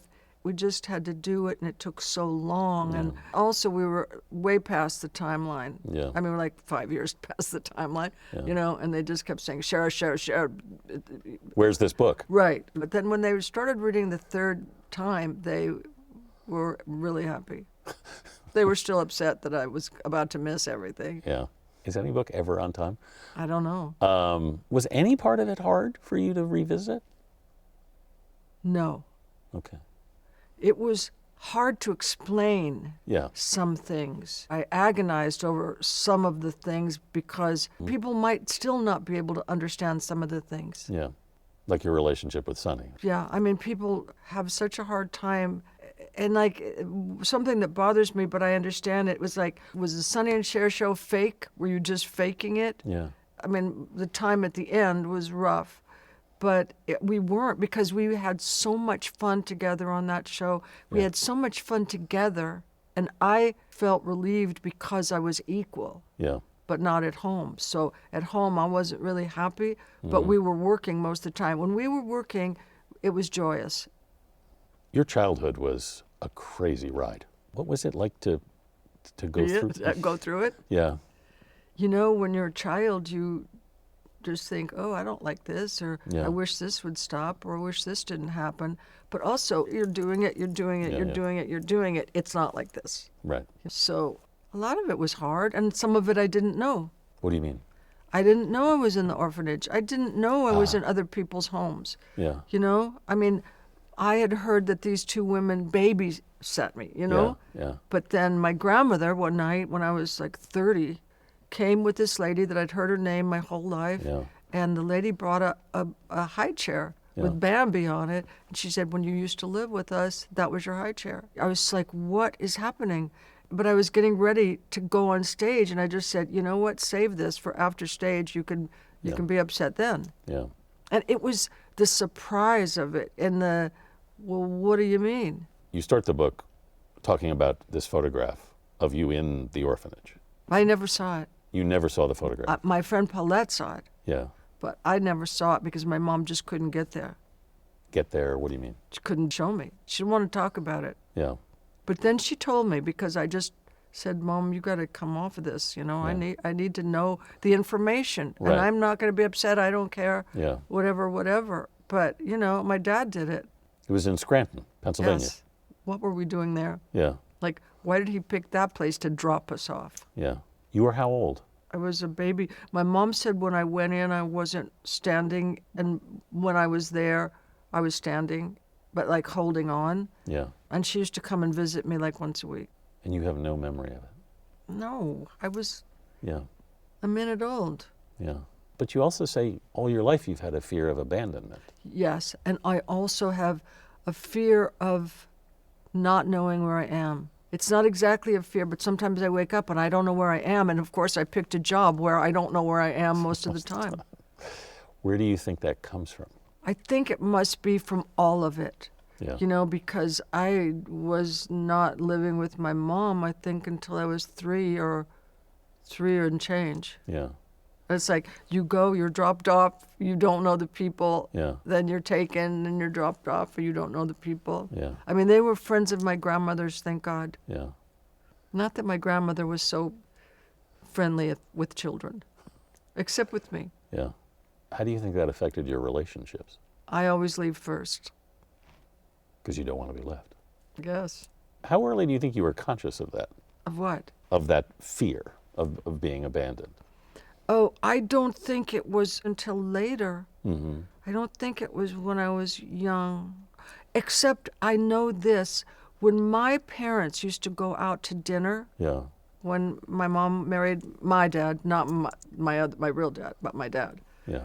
I used to like cry on the floor. And then one time I just thought, what are you doing? Yeah. This is crazy. Yeah. You know, stop this. They're going to dinner. Yeah. Interesting. Did you answer your own question? No, but I had very grown-up concepts even when I was little. Like I was laying there kicking my feet and crying, and I just thought, you know, what are you doing? Stop. Yeah. Your mom married 7 times? Who knows? I mean, I don't know. It's the marriages to my dad that screws everything up. Yeah. Did she actually remarry him? Yes. She did. Okay. It was either 1 or 2 times. Yeah. It was like, come on. Yeah.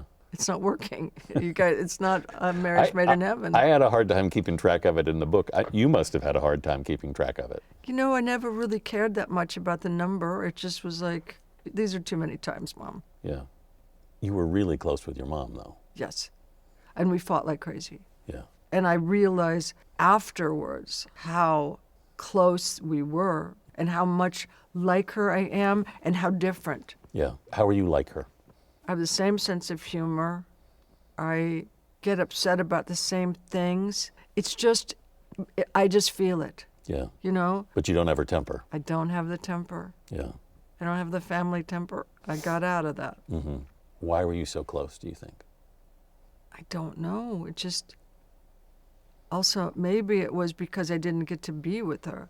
Mm-hmm. But then as I grew up, even though we were different in some ways, we were really uniquely the same. And also, she was a good mother, you know? Yeah. I mean, everything that was happening around us was awful, but my mom managed to keep it together. And like, she would, like, on your birthday, she would come up with like great things to do, and just out of nowhere, you know? I mean, she would make something fun out of a spatula, a tin tray, Yeah. and cotton pads. She made a game out of it, you know? Yeah. So she was great for holidays, and she was also great for just asking questions, and she gave you real answers, real grown-up answers. Mm-hmm.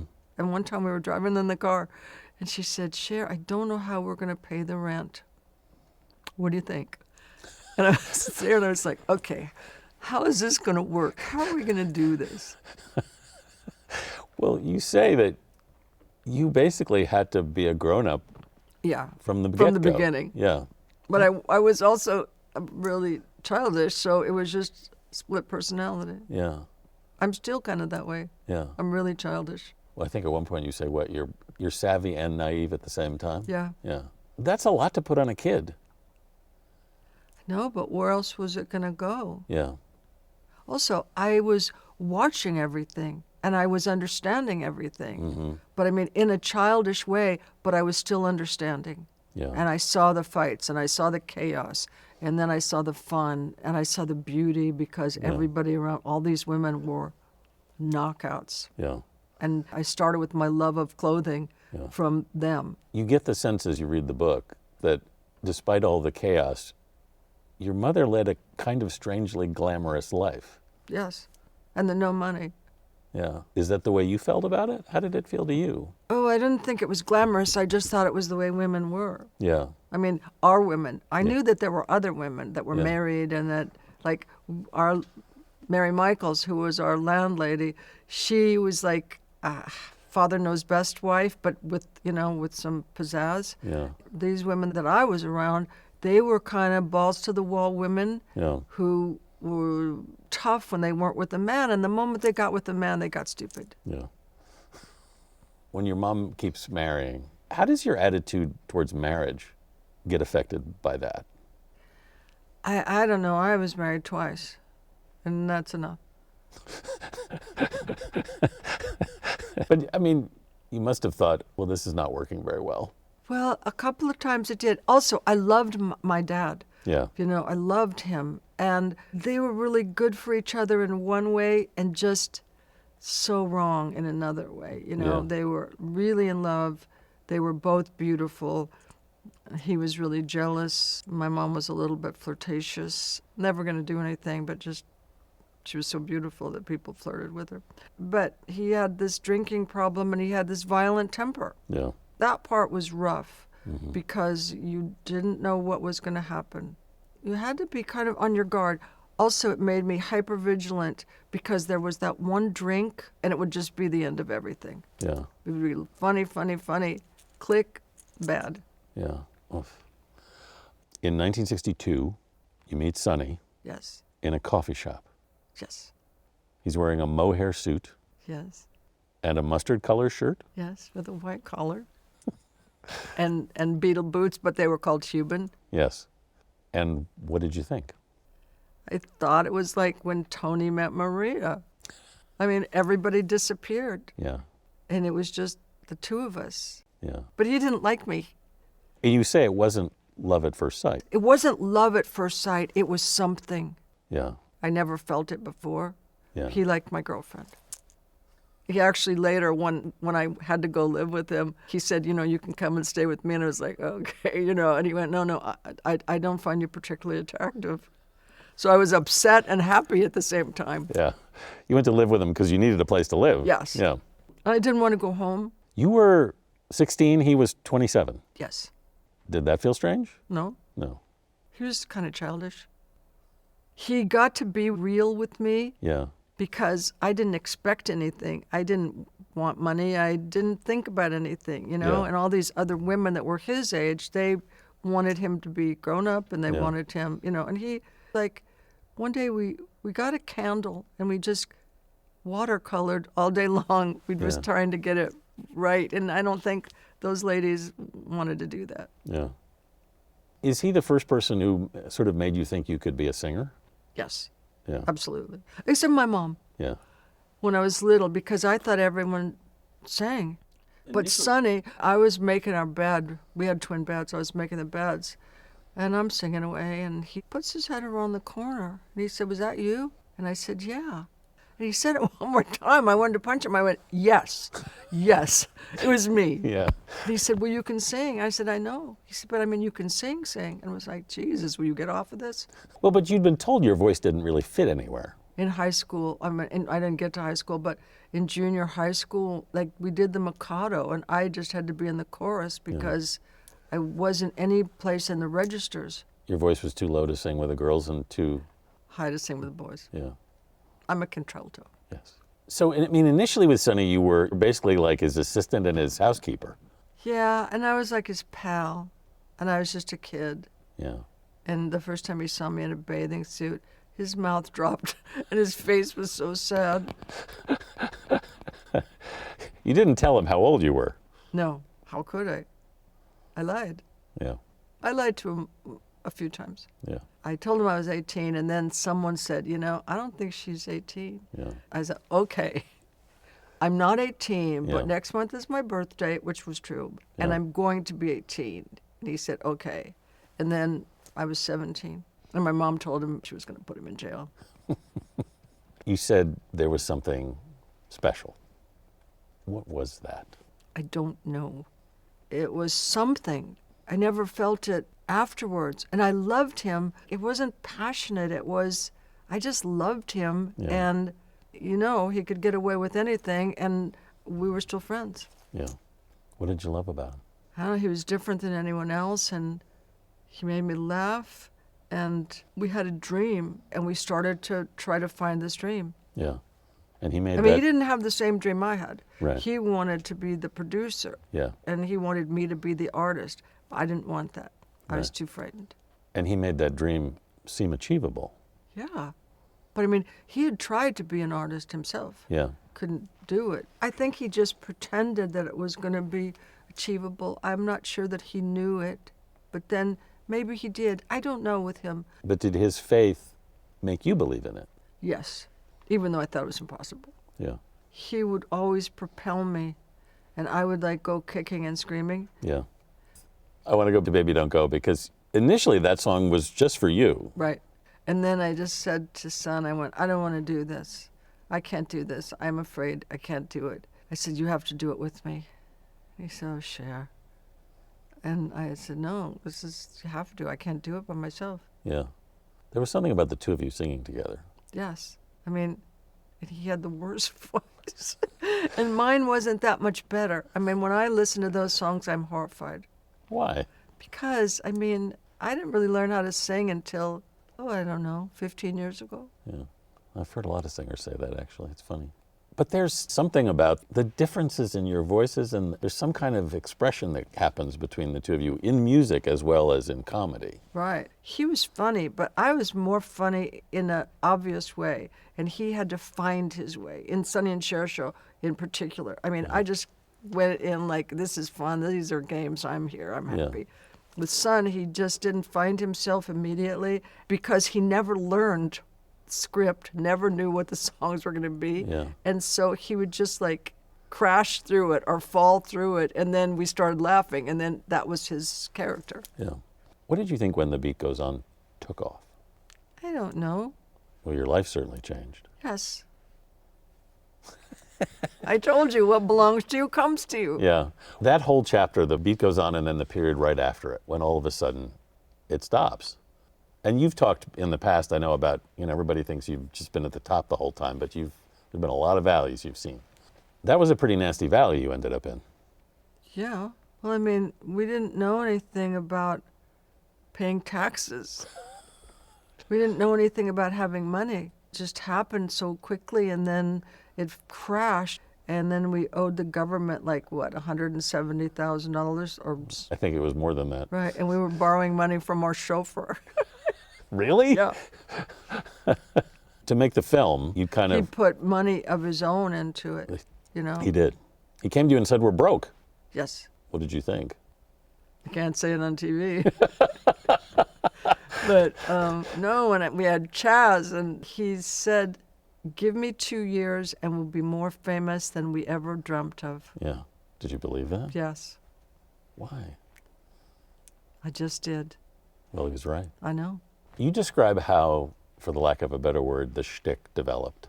I started it because we were playing all these places and the people didn't really like us. And so I just started to get pissed off. And one night I just said something to the band. Yeah. And then they started laughing hysterically. And then another night I said something and Sonny was laughing hysterically. And then I said something and the audience started to laugh. And that's when Son knew there was something there. Yeah. And you started working on it. Yeah. If it was funny, we'd keep it in. And I mean, it took a long time to get that material, a long time. Yeah. It's like I could kind of be who I was on stage, not so much of. That's what basically gets you the TV show. Yes.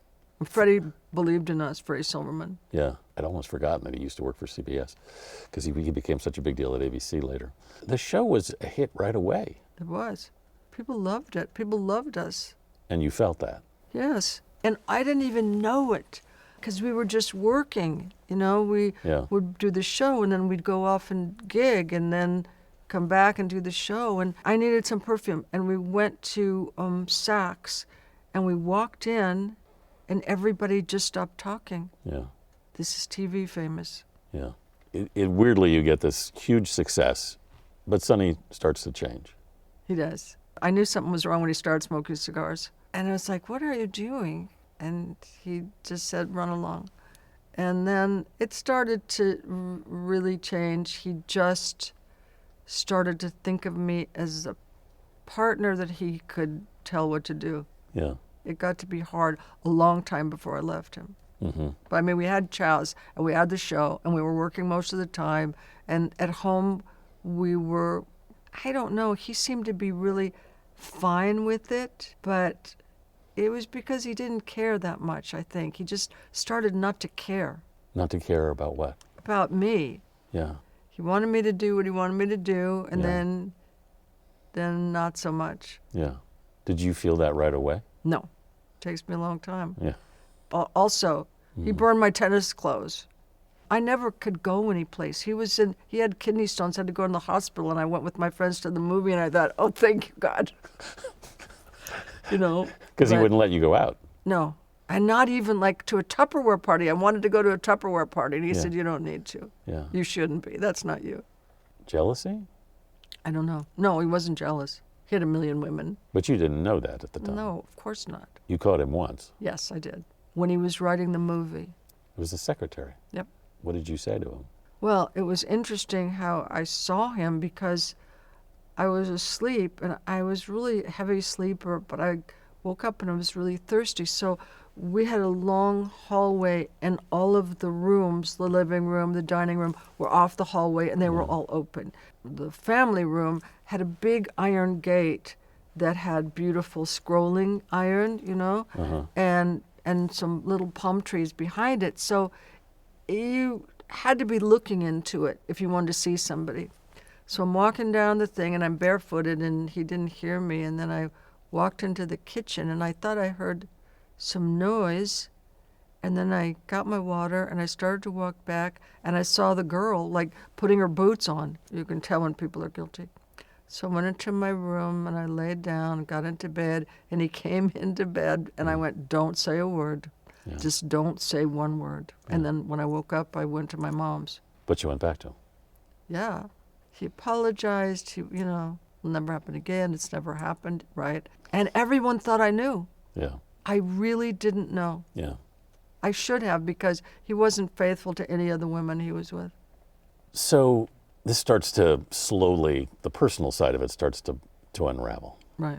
One of the most moving parts of the book, it's not that you decided to deal with it, but it's almost like you did in a roundabout way. Well, I have to tell you something, and I don't know if this is in the book, but I remember not feeling happy, and I said, son, I don't feel happy, and he just started yelling at me, and he said, do you want me to divorce you? And it was like, well, I'm never telling you anything again. Yeah. Can you explain why that is, that up on stage, all the other stuff seemed to go away?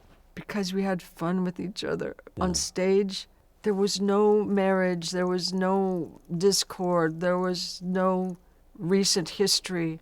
And also, he didn't really care that much about me as his wife. Yeah. There was no word for our relationship, and you couldn't cut it with a chainsaw. Yeah. Even though you tried. Yeah. But we went back to being the way that it was when I first moved in with him. Yeah. I mean, he couldn't understand it. I could understand it. I tried in the book to explain it. I did the best that I could. Yeah. But I don't even know why myself. Yeah. You end up with the man who this theater is named for. I just wrote him. Did you write it? I think you describe him as the most loving boyfriend you ever had. The sweetest, most thoughtful, most fun. He never had anyone who loved him before. Yeah. Never had a girlfriend. Yeah. Never had a boyfriend. Yeah. And I thought, oh, I have a friend. Yeah. And then our first night, we told everything. I hadn't told this story to anybody. He ended up saving you from your contract. Yes. He went looking for it. Yeah. He asked me, what does it say? And I went, I don't know. I've never seen it. Yeah. I was a little bit surprised because it went, Sonny owned 95% of the company, and his lawyer owned 5%. Yeah. And it was called Cher Enterprises, but I owned nothing. And we'd worked together for almost 12 years. Yeah.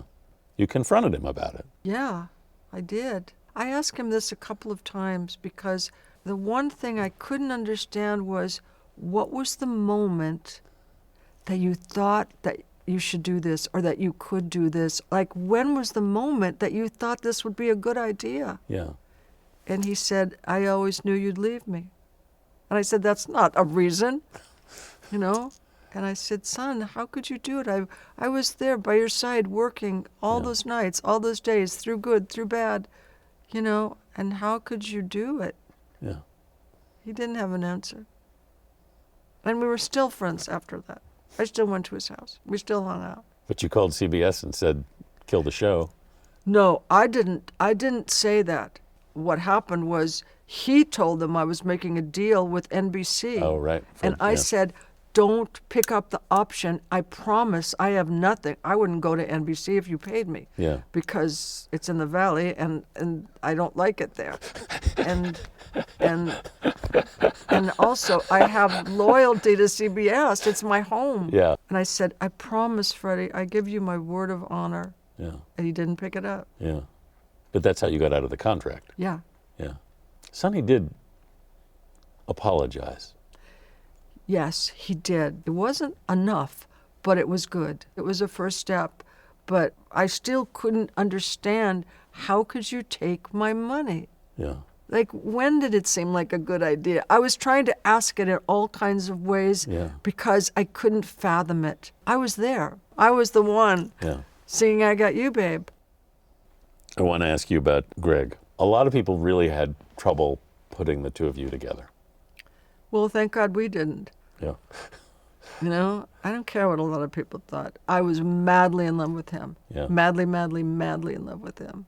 And he was so sweet and so gentle and so wonderful, and he was a heroin addict. Yeah. And I didn't know it in the beginning. I didn't know it till I went down to Macon, and he told me, and I called my mom. Yeah. And I said, Mom, I don't know what to do. What should I do? And she said, do you love him? And I said, yes. And she said, well, bring him home. I don't know whether my mom was the best person to give, marriage advice too, but I did. Yeah. And I went through a lot with him, but we loved each other. And Chank, who was his best friend, used to call me, "Okay, Ms. Ullman, okay, Ms. Ullman." He said at the end, "Chooch, you were the one." But you couldn't make it work. No. Went through all of it. And then one day I said, "I'm so tired of you going to rehab." And he said, "But I still keep going." As bad as it could be, it was so amazing. And we got along really well. And he would play the guitar and sing in bed. And he was so beautiful. We just would hang with each other. Also, musicians, if you have a boyfriend that's a musician and you're a musician, there's some sort of a spirit that's kind of beyond Yeah. being in love. It's Yeah. it's just this thing that happens.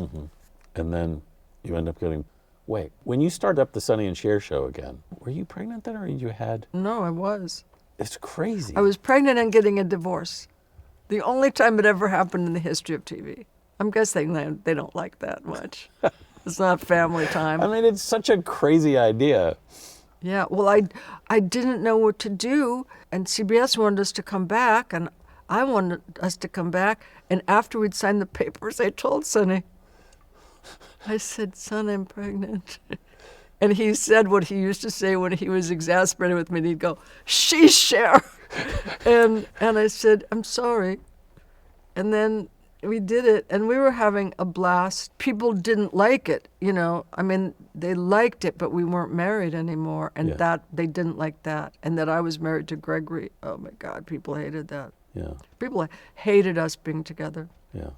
His people hated it, my people hated it. And you knew it. Yeah. In the middle of the whole contract thing, you reach out to Lucille Ball and ask her for her advice? Yeah, I said, "Luce, you're the only one that has been in this situation. And tell me what? And she said, "Him, you're the one with the talent." Kind of sums it up. And that's Lucy, if you know her. What little I know, it fits. So much of the sort of the core of this book is you trying to get control of your life. Did you end up doing that? Pretty much. The truth was, it was not a good time for women.